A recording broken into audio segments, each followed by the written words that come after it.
It's December. The holidays are here, and this is supposed to be a very merry and joyful time of the year. However, it is a really rough time of the year for a lot of people. And I want to talk about that today and break that down a little bit as to why that is. I think for one, it can be a lot of stress this time of the year. Not only do we have all of our normal demands of life, right? Work, kids, laundry, groceries, keeping the house up, all of those things, but we have the added stress of creating this wonderful holiday experience for our families and our loved ones. So the decorations and the perfect gifts and all of the events and the cookies to bake and the candies to make and all of these different things can be really joyful for some people, but it can be overwhelming and stressful for other people sometimes too. And I think another reason the holidays can be a hard time is just this time of the year. The days are so short. It feels like it gets light out so late in the morning and it gets dark out so early, and our daylight hours are so confined, and that can be really hard for a lot of people.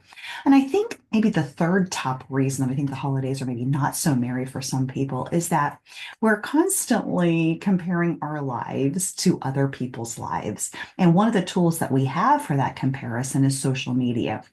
Now, I, like everybody else, post the highlights of my life on social media. So the beautiful family picture, and when the kids are doing amazing things, or when I have a big success or win in my life, that's what we post. And then when we are looking at other people's social media, we are comparing our real lives, which has a lot of really amazing things happening in it, but also some things that are maybe not so perfect or so wonderful, to other people's highlight reels. It looks as if their lives are all joy and all positive and nothing negative, and then our real life has a little bit of both. And so it seems as if our life isn't as good as everybody else's, which isn't true at all, but that is how it appears when we're looking and spending a lot of time on these social media platforms, which I am guilty of as well. So, how can you combat this and have a happy and more joyful holiday? Well, let's talk about stress for one. Um, Many people report stress at the holidays, and they report it for a couple of different reasons: not enough time, not enough money, and then gift giving pressure. I feel that one, it's more like I'm not sure what to buy people sometimes, and I really want to buy them something that they're going to really like, but I'm not sure what that's going to be. And so trying to find that perfect gift creates some stress for me. And so, it's okay when it comes to time. You don't have to say yes to every single event that you're invited to. If it doesn't sound fun, that's going to bring you more stress than joy. It's okay to bow out of it and say no. It's okay to set a budget for the gifts that you're going to buy.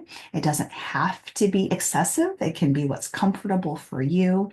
And the truth is, we don't have to get anything for anybody if we don't want to. These are gifts, they're not obligations.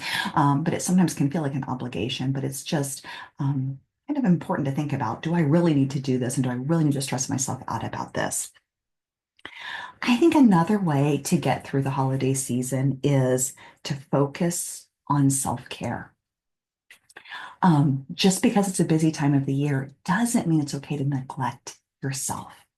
Focus on getting the water in that you need. Focus on, yes, you can have the holiday treats. I want you to have the holiday treats, but focus on getting in that high quality, nutrient dense food too. And guess what? If you do that first, you won't overeat quite as much with the treats. So that can work really beautifully as well. Make sure you're getting plenty of rest this time of year, and find some time to move your body and exercise. I know it's harder in the colder days, but a little bit of movement can go a long way for your mental health and your overall well-being. And then my last tip to managing the kind of holiday blues is, just really finding something where you can give back to others. Sometimes small acts of kindness to even a stranger, or an elderly, lonely person. Um, or whoever you feel called upon to do something nice for can go a long way to making their holidays more merry, but also it does something for us too. We feel good when we're doing good things for other people. So hang in there, and I hope you have an amazing holiday season.